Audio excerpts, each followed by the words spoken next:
Jacksonville, the child was born who couldn't sit still. 86 years later with no regret. You know that man can't sit still yet. The Great Depression couldn't get him down. He worked for his dad's store in town, collecting money in small amounts. Poor whites and blacks in their furniture accounts. Stetson Kennedy wants us all to be free.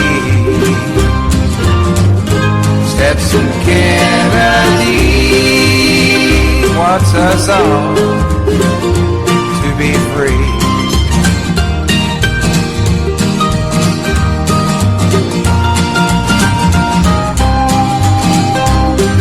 As he'd collect, he'd talk to folks. He'd hear legends, tales, songs, and jokes. Now this fine treasure he'd record and write.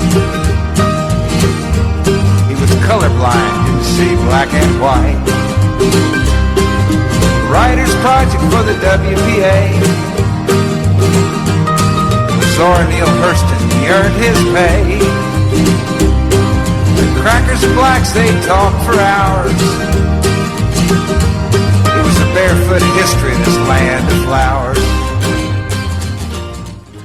The Weekman was on the 12th of October 2019, beaming from WBRN Radio and on the Boston Red Network, with the rest of our family of programs on WBRN, which is an internet-only radio station. Nonetheless, we have the Numbers Man Show coming up this weekend, and the Open Source Report is another one of our productions. BR on the World, our international production. We'll get more of those out in the coming weeks. And, of course, Boston Red here, the political program. We try to get these productions up as soon as possible, some a little bit later, but we have one from the extraterrestrial UFO. That was the stock and trade of our late partner Jerry Pippin. A return to Area 51, very interesting there. That was sparked by an internet hoax of all things, but it has some of the list of normal people, and there's a very good interview there with a gentleman that was part of the press at the time out in that area of New Mexico, Roswell, in 1947, and it's very timely.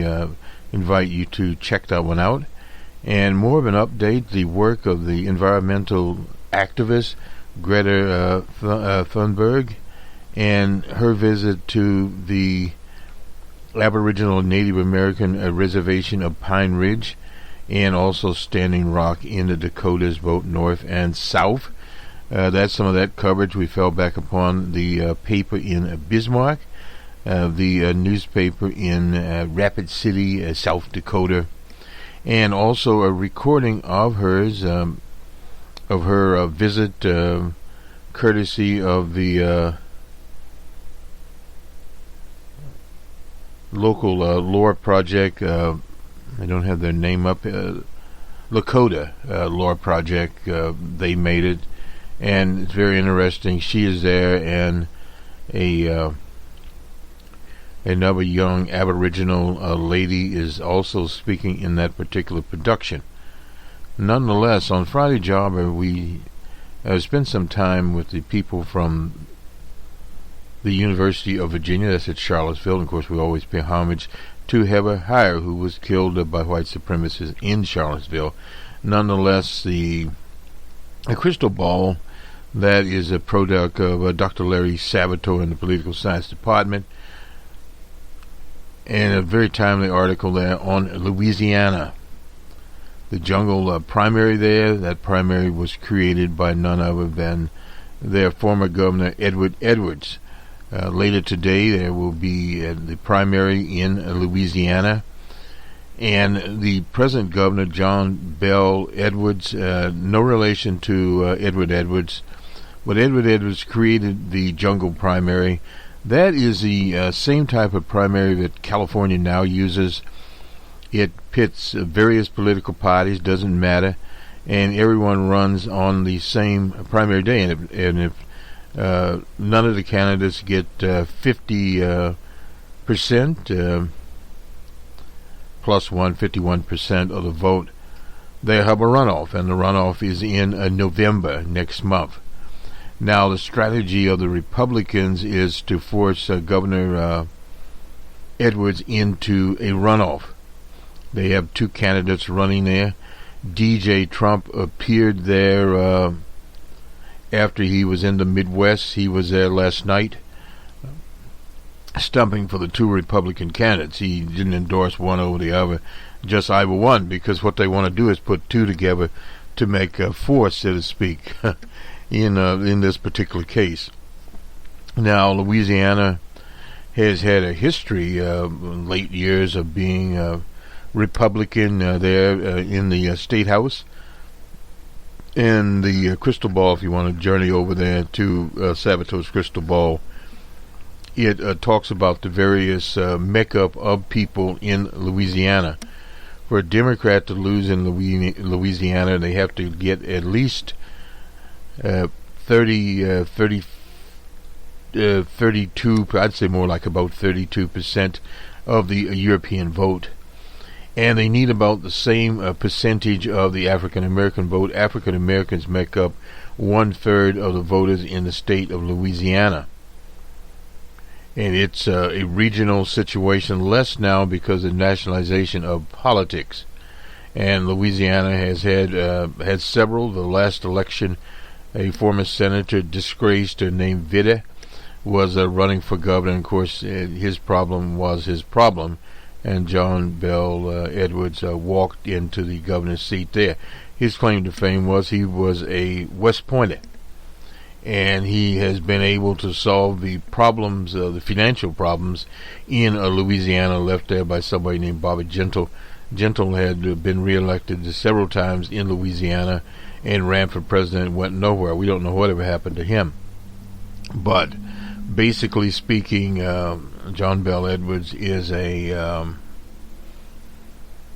conservative governor, and that in itself has turned off some of the progressive voters, in particular in the African American community. So we'll see how that turns out. This is the age-old argument: does a progressive run as a progressive, or do they run some middle-of-the-road, a conservative type of candidate to win the governor's chair? That is a very big argument, and we'll see how that turns out for Governor Edwards later today, and we'll have that on the Monday Morning Quarterback, the results of that. Next, we have the setup for the National League and American League championships. The National League championship started last night in St. Louis, Missouri, and the Cardinals were shut out 2-0 by the Washington Nationals, and there was almost a no-hitter there thrown in that particular opening, but the Cardinals did get a hit. They have not been hitting very much lately after they did their hitting in Atlanta, that they drove old Dixie into the sea, quite literally, 10 runs in the first inning alone. And the American League Championship will open in Houston, Texas. The Astros will take on the Yankees. There in Houston should be a very good game. That'll be the second game. The Cards start at 3:10, I believe Mr. Shannon said. So yeah, it'll be about 4:10 or 4:05 Eastern Standard Time there in St. Louis, and it'd be interesting to see. I haven't checked the odds out there as to where they end up. We've of course been a Cardinal fan slash Cubs fan slash Cub fan, Cardinals fan. But one of the things we like to see is teams that have not won championships or World Series get into that contention. Now, the Nationals have not. The Cards have. It's been a few years since the Cards won a series, but their franchise is decorated with World Series championships going back into the 60s. And, of course, the Yankees, we don't have to talk about their particular World Series and National League, American League championships. They have won many of those. And between the Astros and the Yankees, they both have very good pitching. And they have the sluggers. The Astros has the sluggers.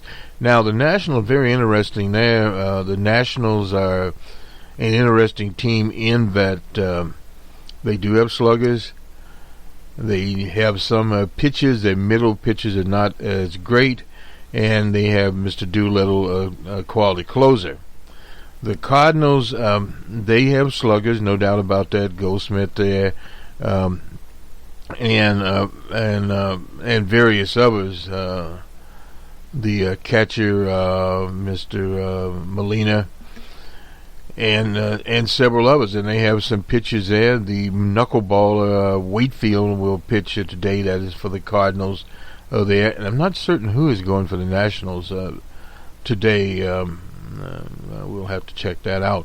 But we'll have the results of that particular series on the Monday Morning Quarterback. And, of course, the National League Championship Series will then move to Washington, D.C. And we have later today and Sunday 2 games in Houston, and then it will move back to the Bronx in New York. So that is how the baseball is going. On the other story that's sucking the air out of, I'm not sure we'll have this today or not, from the Cook Report. I think we will. Amy Walters has a very timely article there on the state of the 2020 Democratic contest. The air is being sucked out by the impeachment inquiry. Mrs. Marie Lovanovich was testified. She defied the directive by the State Department and the Trump administration to not testify. She appeared. She was there for 9 hours. Now, she's not talking about DJ's Trump conversation with Lovanovich, the president of the Ukraine. She's talking, talked more of a closed door about the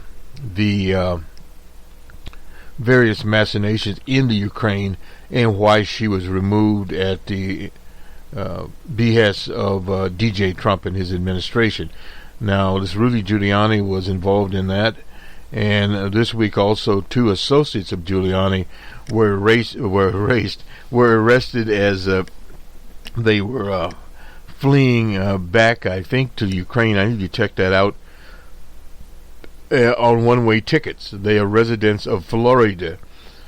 Now, they did post the $1 million bail, evidently, but there's a process they have to go through.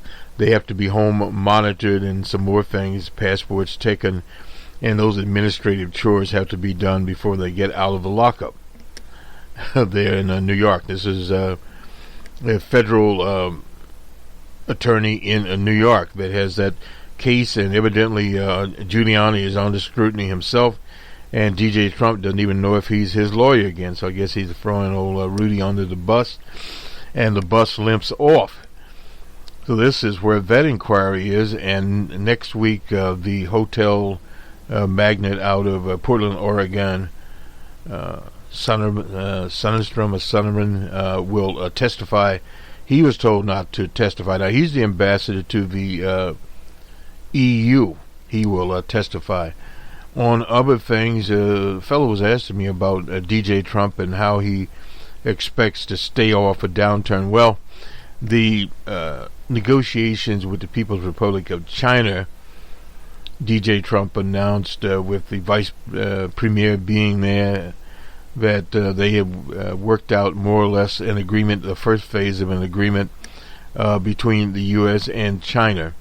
We'll, of course, have more of that on the numbers, man. This week in economics, we'll talk about that. We have de-emphasized some of what the trade war, so-called trade war, is doing. But there are tariffs there, and many of the tariffs have not kicked in as of yet. Now, also, DJ talked about the Chinese pledge to buy product. In other words, this whole thing turns out to be an economic adventure, basically, or enterprise, or whatever you want to call it. $50 billion in soybeans to develop an artificial market for American soybeans. And one thing to remember now, there are other people that sell soybeans. Brazil in particular comes in there that the Chinese can buy from. And also the case of so-called intellectual property, the lack of it. One comment then, we've covered this on another program, the open source report. We talked about the so-called intellectual property, which in itself is contrary to the development of software and hardware for humanity. And we talk about that on This Week with Economics. We'll get one out this week. The open source report. So you have this intellectual property thing, the back and forth about who is stealing from whom. Well, the situation is, industrial espionage is a big situation. American companies spy on Chinese companies spy on American companies, British companies, and French companies spy on both of them. So there's only so much intellectual property and knowledge work out there to be had. But the whole point is the knowledge work is moving ahead, period.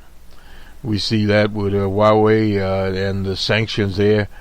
What did Huawei do? Well, Huawei is an international company. They are at the forefront of 5G technology, ahead of everyone else. So the U.S.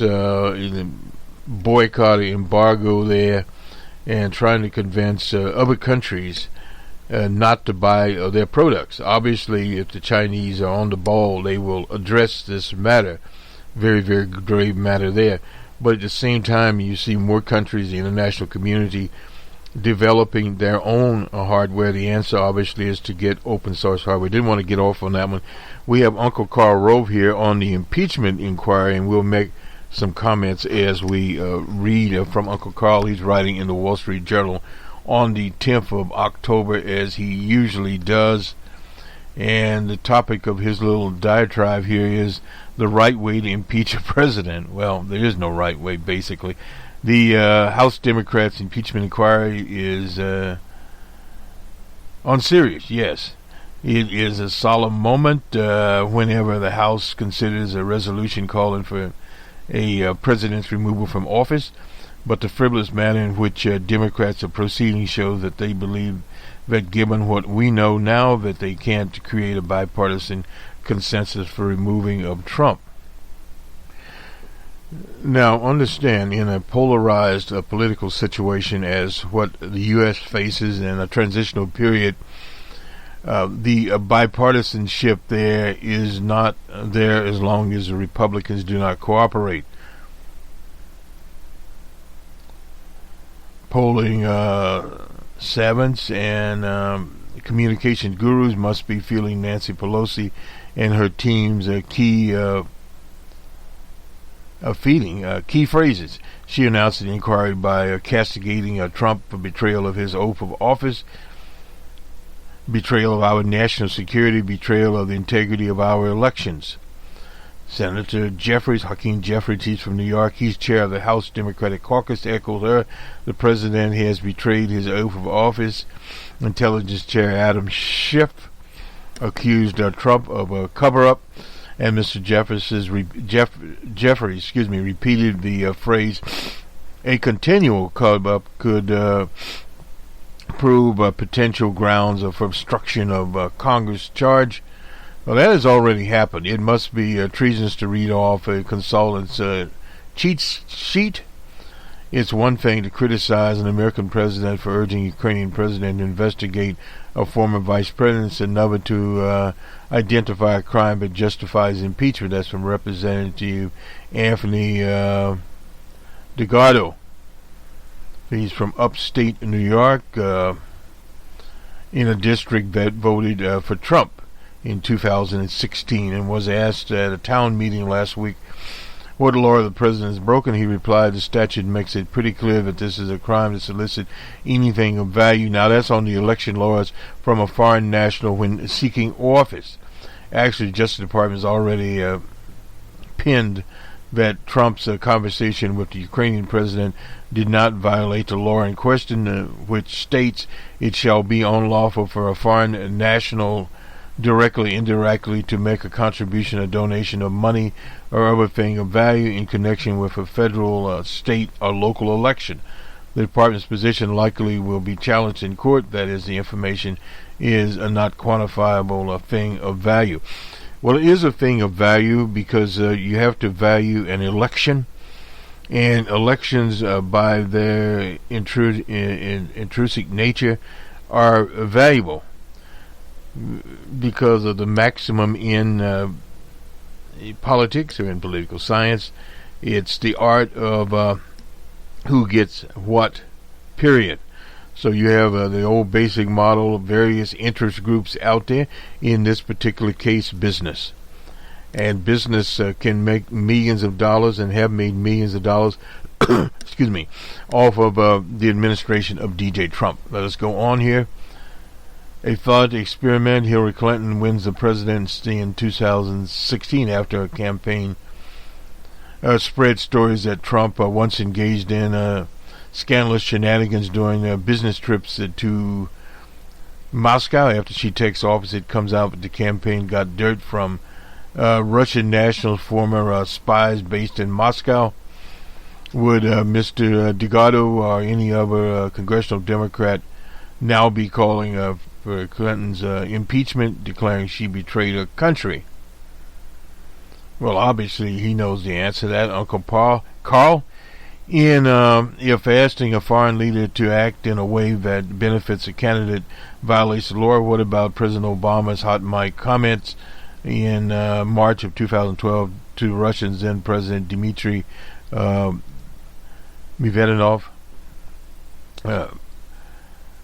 President Obama was overheard saying that on all of these issues, but particularly the missile defense, it's important that Vladimir Putin give me space, since this was Obama's last election, and after my election I have more flexibility. Now, he did not solicit Putin here. Did he solicit Mr. Putin's acquisition violating the things of value statute? This really has nothing to do with justifying President Obama's impeachment. Of course not, but that is the logic of today. The House Democrats only apply to Trump. Well, that has nothing to do with that. The hot mic moment with Dmitry Medvedev was not that. He was just suggesting to give him space. He was not asking him to get dirt on some. Well, he had no potential opponent to get any dirt on. One important piece of key historical context for the impeachment debate came in a blog last week by the, of all things, the American Enterprise Institute. Doer's father, John Doer, was the Republican lawyer appointed by, and we remember him, appointed by the House Judiciary Chairman Peter Redino. He's as a special counsel for the impeachment inquiry of Tricky Dick Richard Nixon. Robert Doer wrote about 5 important decisions his father made and Mr. Reno made that should be a model for any impeachment inquiry today. First, the full House votes to authorize the inquiry, which strengthens the committee's right to subpoena witnesses and materials. Given Marino's stated desire to operate above partisanship, the motion passed 410 to 4. Second, the committee has a unified staff of Democrats and Republicans managed by John Doer, not a majority and minority staff. Third, Nixon lawyer was present at all times. The president's counsel could suggest and cross-examine witnesses. He received all documents, or she, and materials, offering his view after each presentation of evidence. Now, this particular resolution is not the same type of a resolution that was offered on Tricky Dick. First of all, you have to understand that the House, later the House and Senate by Sam Ervin, they had a bipartisan committee set up there to receive and cross-examine witnesses. Uncle Carl's a little sketchy in his particular situation there, and Duer, an attorney, was appointed the counsel for the committee. Now, this John Duer, Robert Duer, whatever his name was, Medino, Pete Medino, out of New Jersey, was a congressman, representative. He was a chair of the Judiciary Committee at the time. But it was a different time. Now, you have to remember, in the 70s, and that was after the so-called landslide election that Tricky Dick stole from Dr. George McGovern of South Dakota. The nation was not polarized. You did not have internet. You did not have the consolidation of media. Newspapers were still, quote-unquote, the king of the road there where most people got their information. And the 3 channels, Walter Cronkite was on there, period, and various others for ABC and NBC. So it was a different time in American history. You can't compare the two. What we have now is a cheap version of American history. Let's move on here. We covered a lot of information here. And let's see if we can... I don't think we have anything new on from Clear Channel. I believe there's only one poll out from Clear Channel. Most of the other polling was already done. So we'll give you the betting odds. When you can't get anything else going, we'll get to the betting odds here. I've been looking at this with amazing. We put this up on the Twitter feed. The betting odds. This is a Democratic presidential nomination. Of course, Liz Warren has been ahead in this particular betting situation, and now for a very, very long time here. And if we can get it up, we'll see. We'll see it. We'll try to get it up once more here. If not, we'll get it on the Monday morning quarterback. One poll out in his an approval poll here. Well, actually, we have some Fox News polls that's on Friday. We had a Saturday poll out here. Well, they have Joe Lunchbox Biden ahead by 10, 32 to 22 for Liz Warren, and 17 for Bernie Sanders, 4 for Buttigieg, 5 for Harris. Harris coming up a little bit in the polls. 2 for Amy Klobuchar, 2 for Senator Booker, and 1 for Marianne Williamson. And then they have the matchups there. All Joe Biden's ahead of Trump by 10. This is Fox News. Warren by 10. Bernie is up 9 on him. Now this is out of Louisiana. I didn't look at this as a Trafalgar poll here. Edwards at 48, not 51%.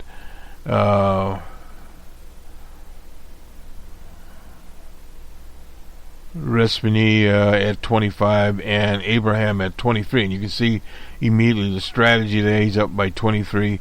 We have several actually here. Okay. We have JMC Analytics. Edwards is at 43. Rapini, I suppose, is at 21. And Abraham is at 20. And then we have Market Research Insight. Edwards in this poll is at 52, Rassini is at 22, and Abrams is at 17. So in other words, if the Market Research Insight poll was correct, I haven't looked at the crosstabs here. Unfortunately, we didn't see it. We'll have to get it on the Monday morning quarterback. But GMC Analytics, they appear there. And what you can see here is pretty much evenly split between Raponi and Abraham at 20 and 21. And in the Trafalgar poll, that's a Republican poll incidentally, is Raponi at 25% and Abrams at 23%. So it had Edwards up at 48%. JMC Analytics, they have hit the ball out of the park occasionally, at least an inside home run, at 43. So in other words, he would be in the runoff city. And if you look at the numbers here, you very, very quickly here, if you threw the two Republicans together, let's see, in the Trafalgar poll, 23 would be what, 48 together. In the JMC Analytics poll, it would be 41. And in the Market Research Insight poll, it would be, we can work here a little bit, 39. So that's the more favorable poll here for John Bell Edwards. We'll see how it comes out. A lot of it will depend on turnout and the followers of O.J. Simpson, African Americans in Louisiana. And my betting results are not betting. Wait a minute here. No. They are not. Let me try one more time here, and we'll have to give up the ghost here, so to speak, and move on. Oh, you want to get a cigar there. So we'll move on here. I believe there was the GM UAW strike is still going on. The people at GM actually wrote a letter to the UAW membership saying basically they made the best possible deal for them, and that's where they go. And that in itself is farcical. Okay, let's get to Ludanovich. We've already Udanovich, we covered that. This is from the Washington Post here. Rachel Blade tells Congress Trump pressured the State Department to remove her. We already talked about that. She told lawmakers she was forced to leave Kiev on the next plane this spring and subsequently removed from her post, with the number 2 State Department official telling her that although she had done nothing wrong, the president lost confidence in her. In explaining her departure, she acknowledged months of criticism from Giuliani, who is himself now under investigation in this CAPA. Remarkable statement by a diplomat. She's had more than 30 years in foreign service. Came amidst rising dissatisfaction with the State Department at what is seen as old Mike Pompeo's failure to defend his subordinates. Mike McKinley, a career diplomat and senior advisor to Pompeo, resigned this week from his post. Now, we're seeing a lot of resignations around there. The temporary Homeland Security type also resigned there. Trump told reporters on Friday that Yovanovitch may be a nice person, but the Ukrainian President Zelensky didn't speak favorably about her during the July 25th call. In a rough transcript of the call released by the White House last month, it was Trump who broached the subject of Yovanovitch, telling his counterpart she was bad news. Zelensky replied, "I agree 100%. Now, he distanced himself from Giuliani Friday when the former mayor was still his attorney. I don't know. I didn't speak to Rudy. So Pompeo dismissed criticism, but he failed to protect, telling journalists in Nashville that I have their back. Well, he didn't have Yovanovitch's back, no doubt about that. Today we see the State Department attacked and hollowed out from within, she said in prepared remarks obtained by the Post, warning that U.S. adversaries such as Russia stand to benefit when bad actors in countries beyond the Ukraine see how easy it is to use fiction innuendo to manipulate our system. Open testimony. Oops. My point is betraying me. One in a minute here. Let's see here. She wasn't on the the call. At one point in her testimony, Yovanovitch grew visibly upset as she offered a gripping and emotional account of the abuse of power by the president. Representative Sean Maloney from New York said after walking out the meeting, after describing the attacks and conspiracy theories raised against her, she asked for a break to compose herself. According to people familiar with her testimony, Yovanovitch understand the efforts to plot her ouster did not come from direct conversation with Giuliani and his close associates.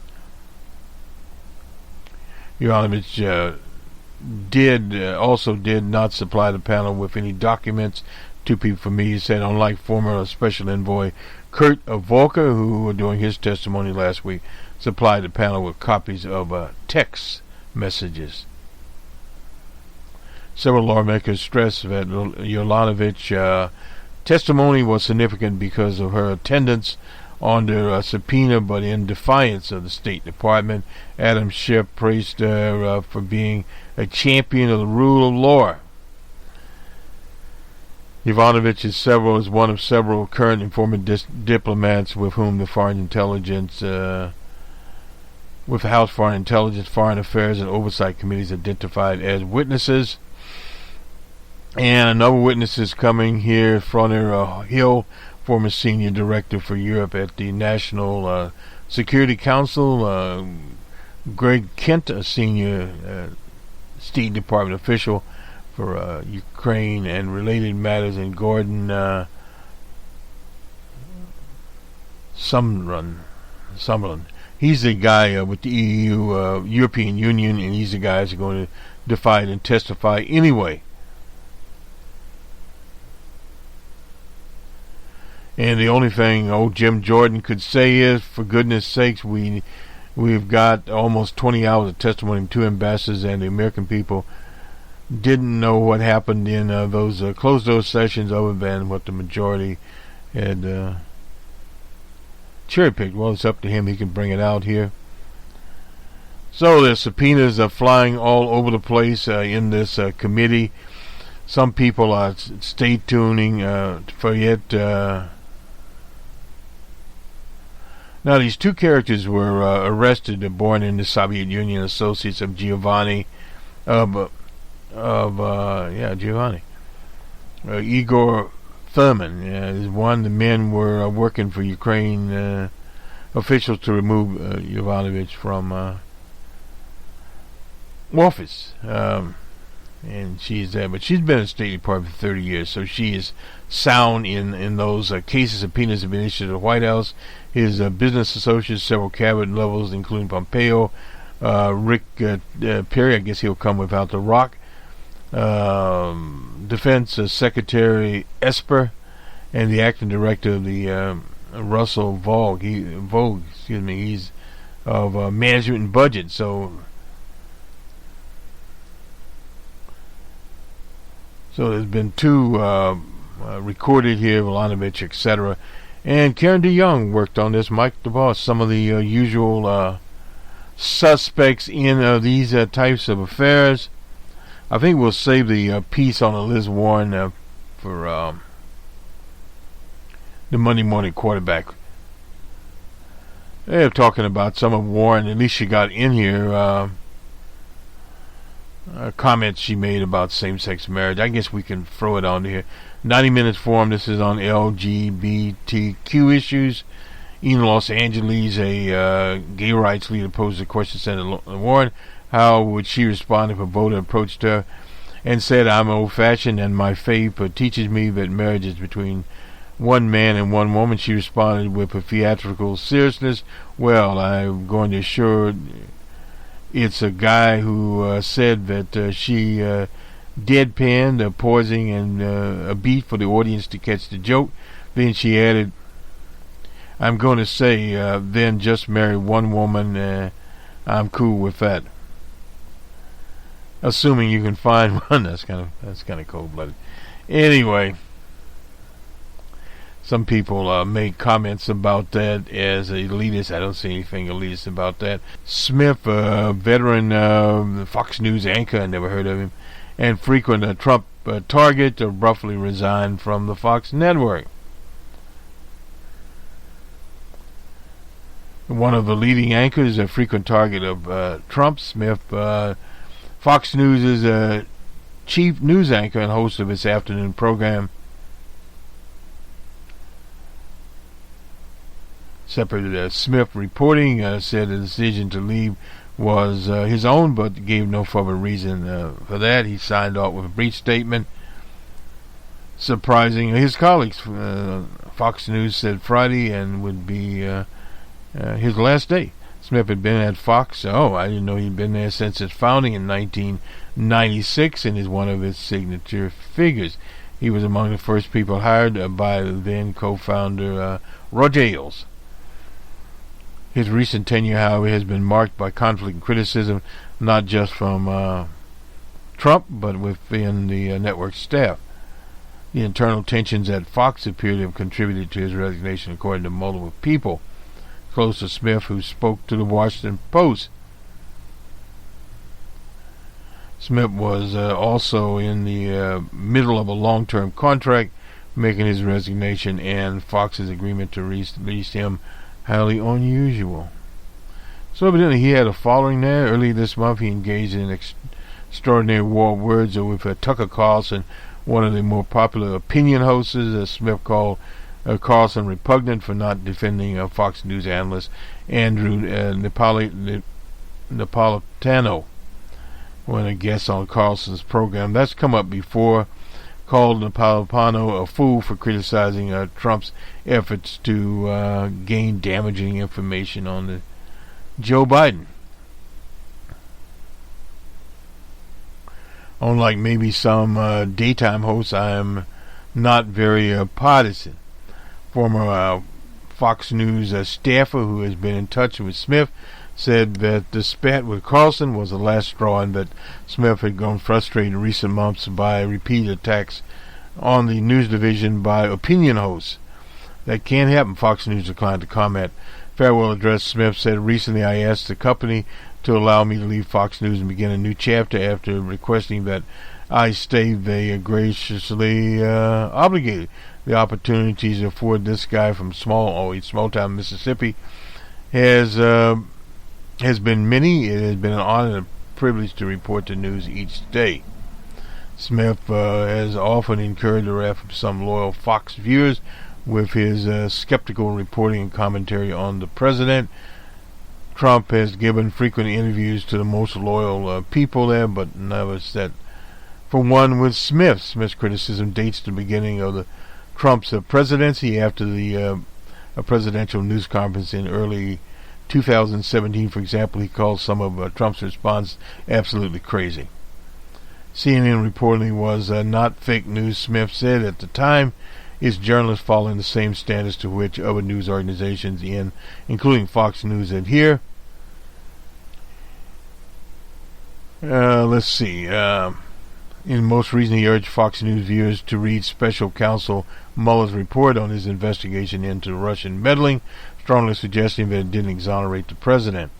Trump, in turn, has sometimes disparaged by Smith by name on Twitter, viewing him as an apostle of a network he believed should be loyal to him. While complaining about Fox News polls showing majority of Americans favored his impeachment, much different than it used to be in the old days, he named Smith as one of the people at Fox who doesn't deliver for America anymore. It is so different than it used to be. Oh well, I'm the president. Trump referred to Fox as a low-rated chef. Smith calling him hopeless and clueless in a tweet earlier this month. It's sort of like what he referred recently to the mayor of Minneapolis. Watching fake news CNN is better than watching Shep Smith, the lowest rated show on Fox News. Actually, whenever possible, I turn to a small cable network competitor. I have no idea who they were. According to the Nielsen, Smith's program dominated its time, outdrawing competing programs on the MSNBC and CNN by 48% and 81% respectively during the third quarter. His program attracted an average of 1.28 million viewers during that period. However, it's often the lowest rated daytime program in the lineup. Probably because the Fox News people don't watch much of Fox News. Anyway, it coincides with the AG Barr's traveled to New York to meet with Rupert Murdoch at his home in the city.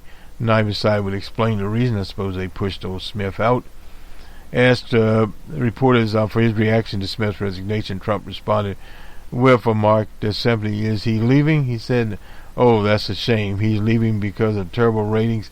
He's leaving, if he's leaving, I assume he's leaving for bad ratings. Why, I wish him well.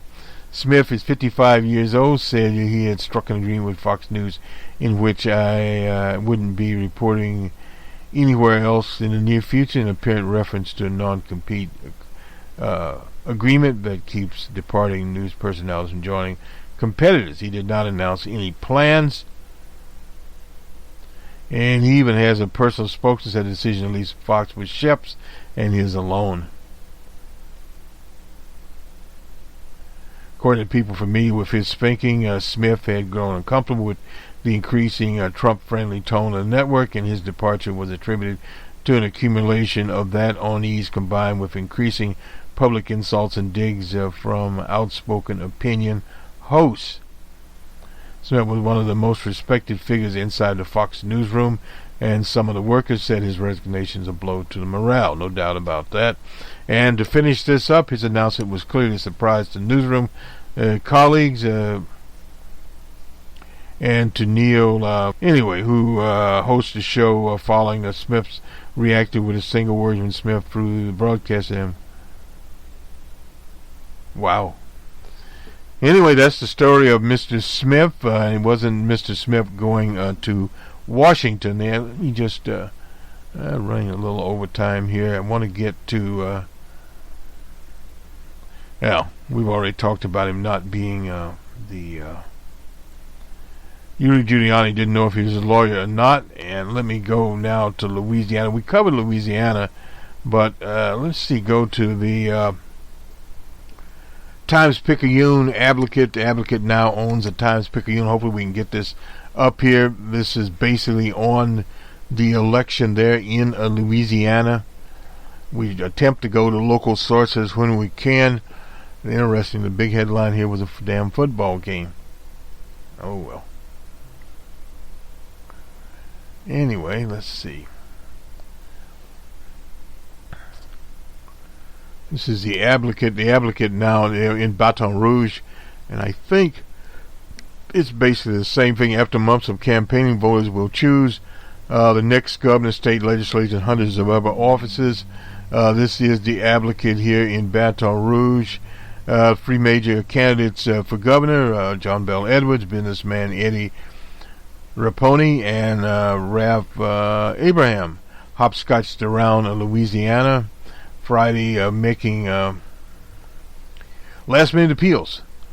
And then voting take place at 7 a.m. to 8 a.m. there. Edwards appears to have roughly even or odd chance of winning the primary outright by notching at least 50% of the vote. I guess not 50, continued as the only Democratic governor in the Deep South. And these other characters are battling for second place and a spot in a November 16th runoff. The three men and three minor candidates for governor amongst the 1,759 candidates on the ballot. They are running for everything from governor to 6 statewide elected officials, elected officers to decide 92 undecided seats in the legislature.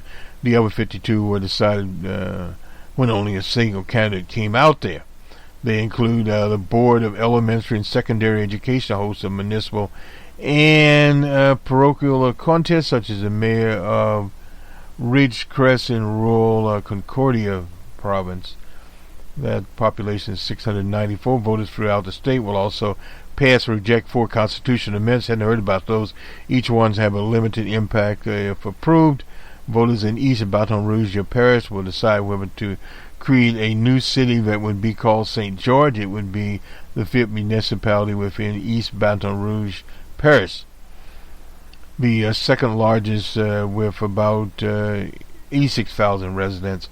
Voters in Metro New Orleans will choose from among 4 Republicans to fill an open seat on the 7-member Louisiana State Court. And of the 665 candidates will be decided on Saturday, will be forced into a runoff. But they have the Secretary of State. This is the projection. The first 45 to 46 on Saturday, up significantly from 2015, when the turnout was 39.2, because 385,013 voted early.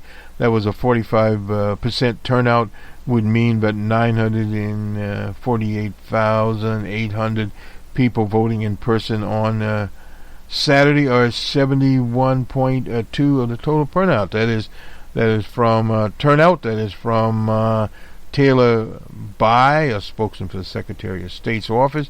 Trump introduced a potential wild card. He was there in the 11th hour,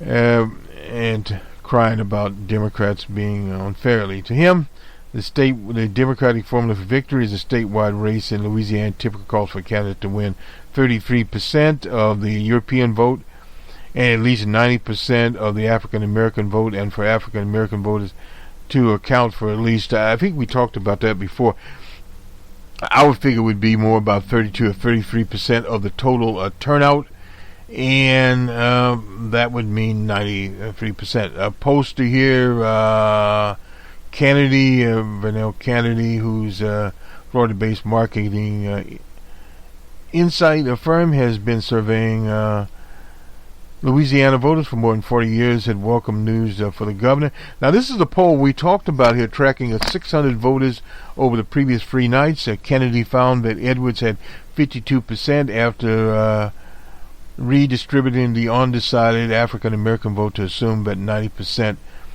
African-American voters would pick the Democratic candidate.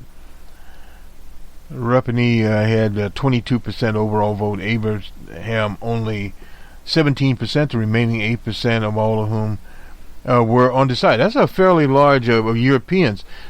Kennedy's poll, which has a margin of error of 3.9, showed Edwards winning amongst European voters, where he had 38% compared to Rappanee's, I hope I'm pronouncing it finally right, 28%, Abrams 21%. Kennedy assumed that African vote accounted for 27% of the overall turnout. Edwards was winning 25% of the Republican vote.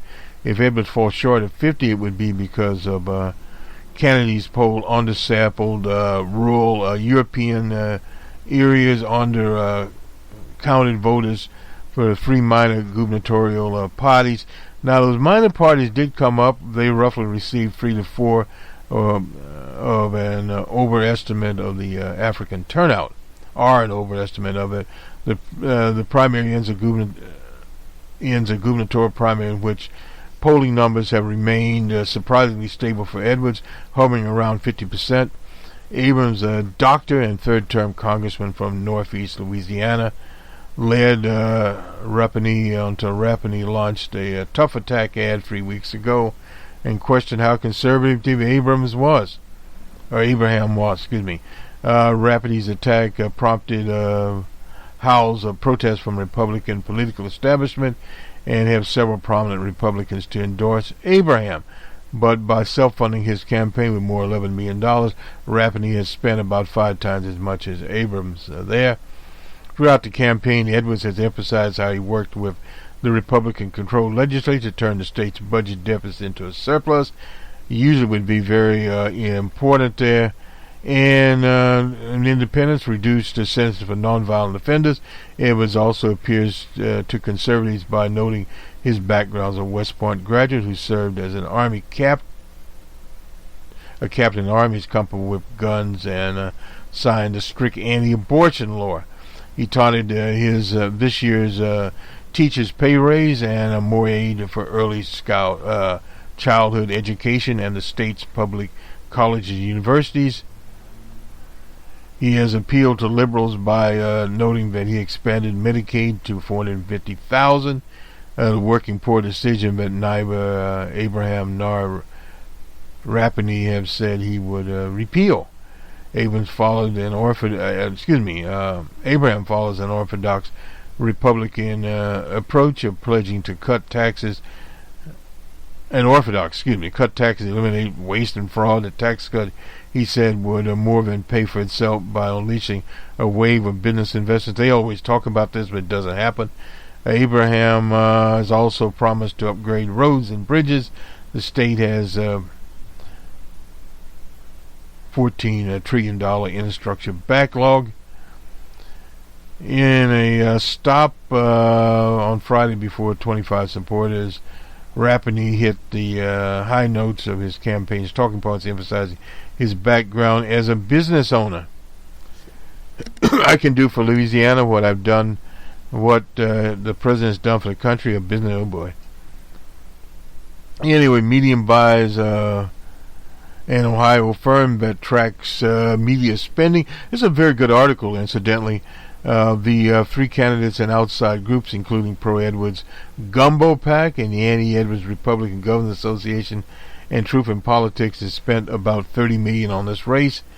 Anyone who has difficulty voting should speak with a poll worker or the polling commission at the voting site.